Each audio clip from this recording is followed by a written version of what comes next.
Coucou toi, j'espère que tu vas bien. Je m'appelle Pia et tu écoutes Utopia le podcast.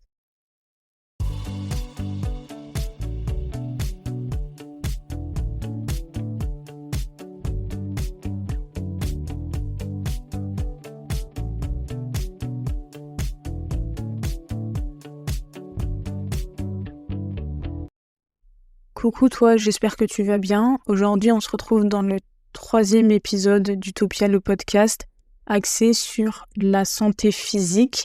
Et aujourd'hui, on va parler de ma santé physique durant le début de ma vie d'adulte. J'ai eu mon bac en 2021, ce qui était relativement simple puisque je ne l'ai pas passé. Je suis de l'année 2003, donc j'ai entre guillemets passé mon bac pendant le Covid. Donc j'ai eu 2 épreuves, clairement, voilà. Et ensuite, je suis allée en fac de droit, fac dans laquelle j'ai passé 3 ans et où j'ai validé une licence 1. Si tu as écouté le dernier épisode du podcast, tu sais que ma scolarité a toujours été une grande source d'anxiété pour moi et ça a pris un tournant quand j'ai dû m'inscrire sur Parcoursup en terminale et que j'ai dû choisir une filière et potentiellement mon avenir. J'étais, comme tu le sais, très anxieuse par rapport à mon avenir et du coup à mon avenir scolaire puisque je ne savais absolument pas où je devais aller, ce que je devais faire. Je savais que j'étais une personne très créative, mais je savais aussi que créer, c'est pas un domaine stable et que ça ne m'assure aucune sécurité pour mon avenir. J'ai été éduquée, comme beaucoup de personnes, je pense, dans une mentalité où l'école, c'est la priorité, la scolarité, c'est la priorité. Le but de la scolarité, c'est de finir avec un diplôme qui te permet d'avoir un avenir stable, que ce soit financièrement, etc.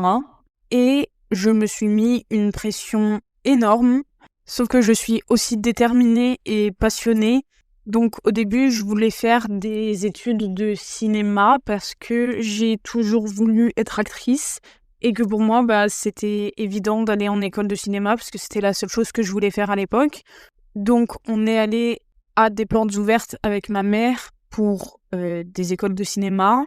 Il s'est avéré que je n'étais pas prête et que je n'avais pas les épaules pour aller dans une école de cinéma. Je n'étais pas prête à me consacrer à 1000% au cinéma. Donc, ça m'a permis de réaliser que les études de cinéma, c'était pas fait pour moi. Sauf que à cette époque-là, du coup, je me suis rendu compte que j'étais perdue, plus perdue que je ne l'étais avant, puisque en fait, tout ce que j'ai toujours voulu faire, à cette époque-là, c'était pas possible parce qu'en fait, je n'étais pas capable de m'investir dans ce domaine. Et donc, j'étais là, alors en fait, je vais faire quoi du coup ? Clairement, c'était ça, c'est du coup, qu'est-ce que je vais faire de ma vie ? Et du coup, c'est là que j'ai commencé à agir comme il ne faut absolument pas agir, c'est-à-dire demander des solutions à mon entourage. Donc, c'est tout simplement que j'ai demandé à mon entourage ce qu'ils me voyaient faire comme études et ce qui a abouti à faire des études qui ne me plaisaient pas pour mon entourage. Je demandais vraiment à tout le monde, j'ai une très grande famille, dès que je voyais quelqu'un qui était suffisamment proche de moi, je lui demandais. Et j'ai décidé de faire du droit. Évidemment, ma tante m'a dirigée vers différentes formations dans le droit, dont un BTS. Ce qui est comique, c'est que je ne voulais pas faire de BTS parce que les BTS, c'est dans un lycée et je ne voulais pas retourner au lycée. Donc, j'ai décidé d'aller en fac de droit parce que c'est le cursus le plus classique et que, en réalité, ça me permettait de réfléchir à ma spécialisation, etc.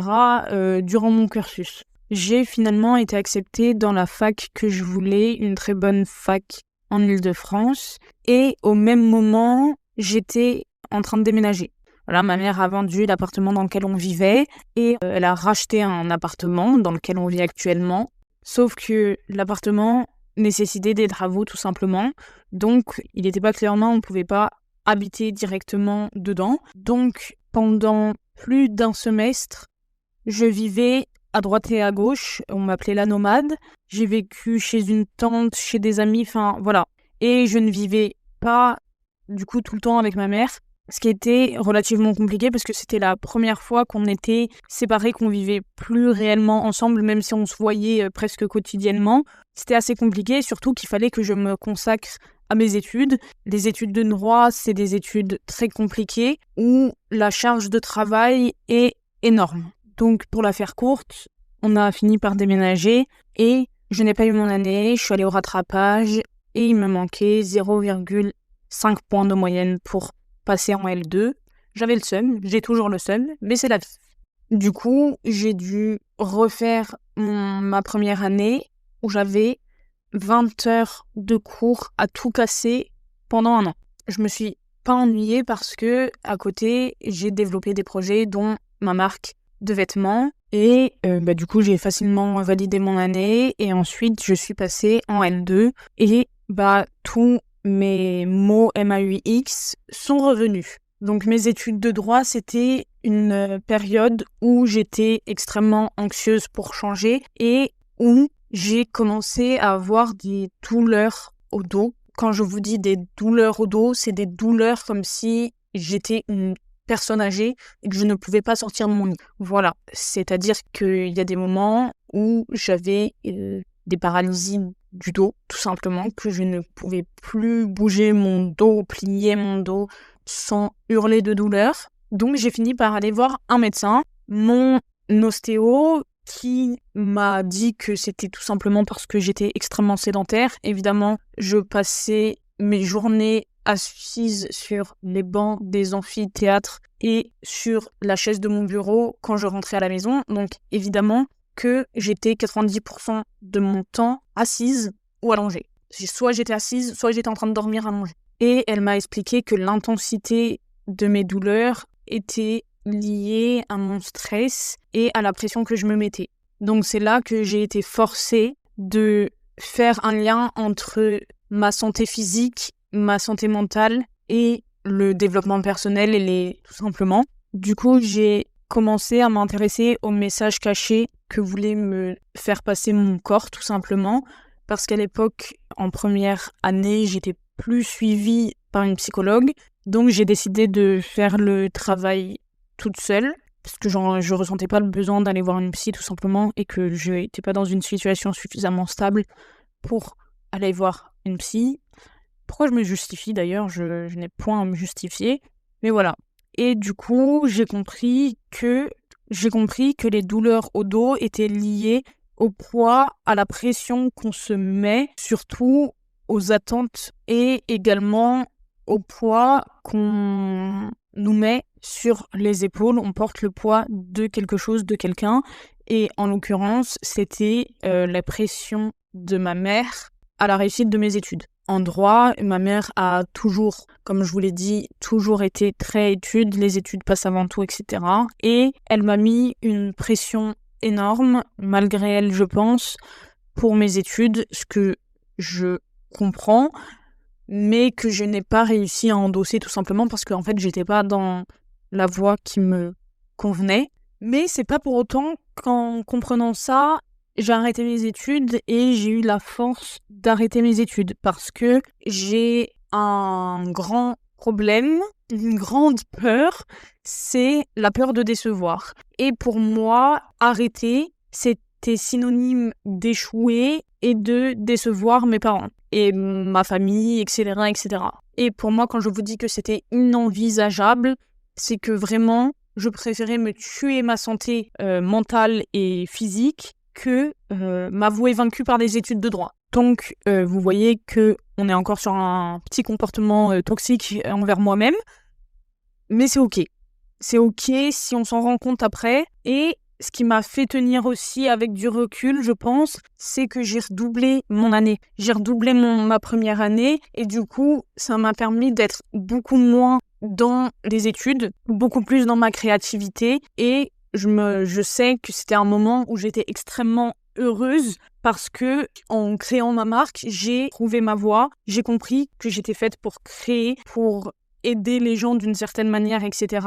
Je me sentais extrêmement bien dans ma peau, dans ma tête, et je me suis révélée à moi-même. Et en fait, c'est à ce moment-là que je me suis rendu compte que d'avoir redoublé ma première année de droit, c'était finalement un mal pour un bien. Et le fait de réussir mon année assez facilement, parce que j'avais que 4 matières, donc voilà, et que j'avais 0,5 points à rattraper, donc c'était pas énormissime. Et le fait que j'ai mis un pied dans le monde du travail, parce que du coup j'avais un job étudiant à côté, et ensuite j'ai fait un stage d'1 mois dans un cabinet d'avocats qui a été renouvelé un second mois et qui a été rémunéré le second mois. Grâce à ces différentes expériences, j'ai pris goût à la liberté, loin de la scolarité. Donc le retour à la fac à plein temps en 2e année a été très très très compliqué pour moi, puisque c'est pas pour autant que j'ai arrêté mon entreprise, ma marque de vêtements.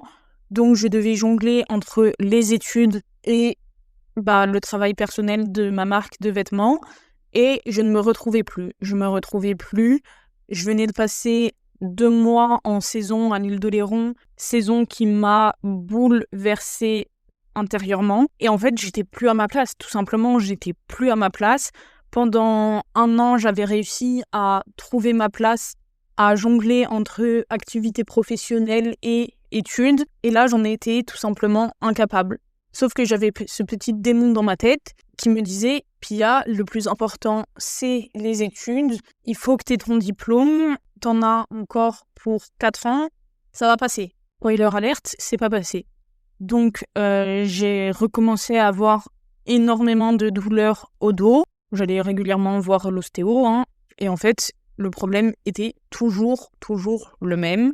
La pression que je me mettais pour réussir, à un tel point que j'ai fini par faire, je sais pas si on peut appeler ça un burn-out, mais j'étais au bout du rouleau. Je refaisais des crises d'angoisse. Enfin, j'étais mal, quoi. En fait, j'étais mal. Pendant le premier semestre, je n'arrivais pas à travailler. C'est-à-dire que je me forçais à travailler parce que durant toute ma scolarité, je me suis toujours forcée à travailler et à avoir de la discipline. Donc, au fil du temps, c'est devenu un automatisme pour moi de travailler. Mais là, l'automatisme avait disparu. C'est-à-dire que je devais me forcer à travailler. Et en fait, je n'avais plus aucun intérêt pour le droit, à part le droit des contrats. Je m'en foutais, en fait. J'étais là, mais en fait, pourquoi je fais ça ? Étant donné que c'est des études extrêmement dures, quand tu as aussi des mauvais résultats à l'école, ça impacte sur ta santé mentale. Et j'étais pas plus OK avec ça, puisque j'avais réussi à trouver mon bonheur ailleurs. Donc je comprenais que mon bonheur était possible, existait, et en fait que mon bonheur, c'était pas le droit, et qu'en fait j'étais dans ces études uniquement pour faire plaisir à mon entourage. Voilà. Et quand on réalise ça, on sent un peu comme une merde. Désolée du terme, mais c'est un peu le cas. Donc le moment où j'ai vraiment déposé des armes, je sais pas si c'est l'expression adéquate, où vraiment mon corps et mon cerveau m'ont dit « Pia, c'est stop, tu ne peux plus faire ces études, ça ne te rend pas heureuse, tu vas encore avoir un long chemin devant toi d'études en droit », parce que pour ceux qui ne savent pas, avec une licence en droit, on ne fait pas grand-chose, il faut se spécialiser en master. La sélection en master, comme dans toutes les filières, est très sélective, donc ça me rappelait le vilain cauchemar qu'a été pour moi Parcoursup. J'étais là, c'est mort. Surtout que si tu veux être autre chose que juriste, tu vas devoir passer des concours. Et Dieu sait que toi et le stress, vous n'êtes pas amis. Donc j'ai eu un électrochoc et j'ai bien compris que j'avais tout simplement pas les épaules pour vivre cette vie. Et vu l'état dans lequel j'étais, ma mère l'a très bien compris. C'est-à-dire, déjà, pendant mes partiels, je ne révisais pas. Je n'arrivais pas à réviser. J'avais l'impression d'être bête. Et je pleurais. Je faisais que ça. Pendant 1 mois, j'ai fait que pleurer. Parce qu'en fait, je ne trouvais pas d'issue et je ne savais tout simplement pas comment dire à ma famille qu'en fait, je ne voulais pas faire ça de ma vie, tout simplement. Et c'est surtout que j'ai eu exactement les mêmes angoisses que j'avais en terminale. Si je fais pas du droit, je fais quoi ? Et c'est ça qui m'a longtemps empêché de quitter la fac de droit, c'est qu'en fait, je me suis dit, mais qu'est-ce que je vais faire de ma vie si je fais pas du droit? Parce que c'était le seul domaine qui m'intéressait plus ou moins. Donc j'ai dit là, qu'est-ce que je vais foutre de ma life? Surtout qu'il faut se rappeler que dans mon système, il faut que j'ai un diplôme. Il faut que j'ai un diplôme, donc quelles études je vais faire pour avoir un diplôme? Bonne question. Et le jour où mon corps a tiré la sonnette d'alarme, c'était pendant mes partiels. Donc évidemment, vous vous doutez bien que j'avais le dos bloqué, mais je vivais avec. En fait, j'étais dans le déni, je vivais avec. De toute façon, je pouvais pas aller tous les 4 matins chez l'ostéo. Donc je faisais mes étirements, ça ne servait strictement à rien. Je pleurais, et un jour, je devais tout simplement aller à la fac pour passer mes partiels, et j'ai pas pu y aller. J'ai pas pu y aller, c'est-à-dire que j'y suis allée, mais j'arrivais pas à sortir de chez moi. Et je faisais tous les exercices que j'ai l'habitude de faire pour calmer mes crises d'angoisse, pour me soulager de l'anxiété, tout simplement. Et en fait, là, tous mes maux étaient là en même temps. J'avais mal au dos, marcher, ça me faisait mal. Je pleurais constamment, donc bon, voilà, j'avais pas trop envie de sortir dehors et que le monde entier me voit pleurer à chaudes larmes. J'arrivais plus à respirer, je commençais une crise d'angoisse, donc là j'ai dit, il faut que j'appelle la psy. J'ai plus le choix là, je peux plus, je n'arrive plus à maîtriser la situation toute seule. Il faut que j'appelle la psy. Donc j'ai eu le courage de demander de l'aide, ce qui ne m'arrive quasiment jamais parce que je n'arrive pas à demander de l'aide tout simplement. J'ai appelé la psy, j'ai dit là il faut me prendre d'urgence parce que en fait je ne peux plus. Et ça a été le point de rupture. Et donc j'ai réussi après cette épreuve à en parler à ma mère, épreuve de partiel.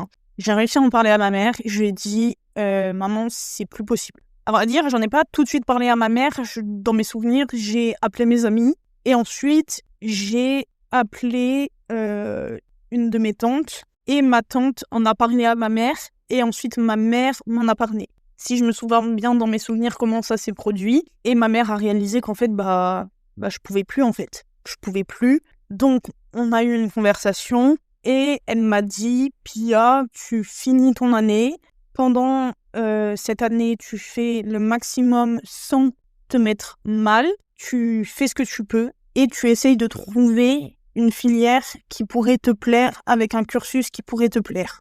Étant donné que j'ai un background de phobie scolaire, donc c'était assez compliqué. Comme je vous l'ai dit, pour moi, les BTS, c'était mort parce que c'était dans un lycée et que l'idée de retourner dans un lycée me paniquait tout simplement. Et en fait, je ne trouvais pas. Je me suis retrouvée exactement dans la même situation que dans laquelle j'étais en terminale. J'étais là, qu'est-ce que je vais faire de ma life? Je n'avais même pas envisagé de faire une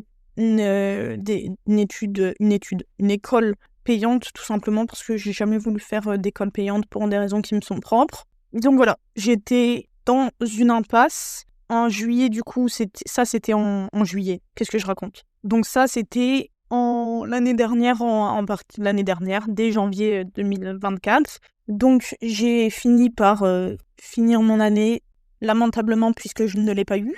Et je suis pas réinscrite sur Parcoursup. Parce que je déteste Parcoursup, je pense que personne n'aime Parcoursup et que ça m'angoisse et qu'en fait je me voyais absolument pas retourner à l'école. Donc j'étais là, qu'est-ce que je vais faire de ma vie parce qu'il faut que je continue mes études. Mais pour moi, l'idée de retourner soit à la fac, soit au lycée, soit en prépa, c'était même pas une option, dans un établissement scolaire me donnait de l'anxiété et des maux physiques quoi tout simplement. Donc j'ai décidé de mettre ça dans la case déni, ce qu'il ne faut absolument pas faire.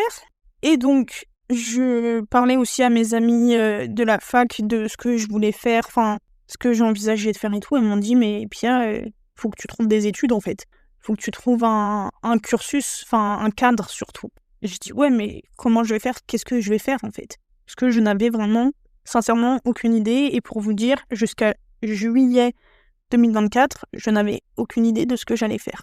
Je dis juillet, c'était même août, parce que j'ai décidé en août de ce que j'allais faire de ma vie. Et donc, j'ai finalement décidé de commencer un cursus à distance, un BTS communication comme vous le savez. Ça se passe relativement bien et je me rends compte qu'en fait, je n'ai plus autant mal au dos. J'ai encore mal au dos. Donc ça veut dire que mon dos est encore en train de me dire des choses et que je porte un certain poids, mais je pense que le poids c'est même pas que je pense, c'est que je suis persuadée que le poids de la pression scolaire que je me mettais et que ma famille me mettait, elle n'est plus là. Et ça fait un bien fou, parce que ma mère, clairement, me dit « Pia, aujourd'hui, tu fais ce que tu veux ». Elle me demande quand même si je travaille, parce que, évidemment, c'est moi qui fais mon emploi du temps et c'est ma discipline qui fait que je travaille et que donc, elle s'assure que je suis mon cursus. Évidemment, c'est le rôle d'une mère finalement, mais c'est tout. Elle ne me demande pas plus, elle ne me demande pas moins, elle ne me met pas la pression. Est-ce que tu as rendu tes devoirs, est-ce que machin, est-ce que bintule. Elle me demande juste des news. Et en fait, je vais pas dire en paix parce que j'ai encore beaucoup de problèmes à régler dans d'autres domaines de ma vie, mais scolairement, je pensais pas en arriver là et physiquement non plus. Je pensais pas qu'un jour, la pression scolaire n'allait plus avoir aucun impact sur moi, autant physiquement que mentalement. Et ça fait plaisir. Ça fait plaisir parce que ça veut dire qu'on guérit toujours et qu'on finit par trouver sa voie un jour ou l'autre. Ça prend du temps, mais c'est pas du temps perdu et on y arrive en fait. Tout simplement, on y arrive et que si la vie nous met des épreuves, c'est parce qu'on a les capacités de les surmonter tout simplement. Voilà, c'est la fin de cet épisode. Je pense que vous aurez compris que les prochains épisodes, on se retrouvera pour parler de la santé mentale, un de mes sujets préférés sur cette planète et en développement personnel. J'espère que cet épisode vous aura plu. N'hésitez pas à mettre 5 étoiles à cet épisode et au podcast sur votre plateforme d'écoute, à me rejoindre sur les réseaux sociaux du podcast qui sont dans la description de cet épisode. Et je vous dis à la semaine prochaine. Prenez soin de vous.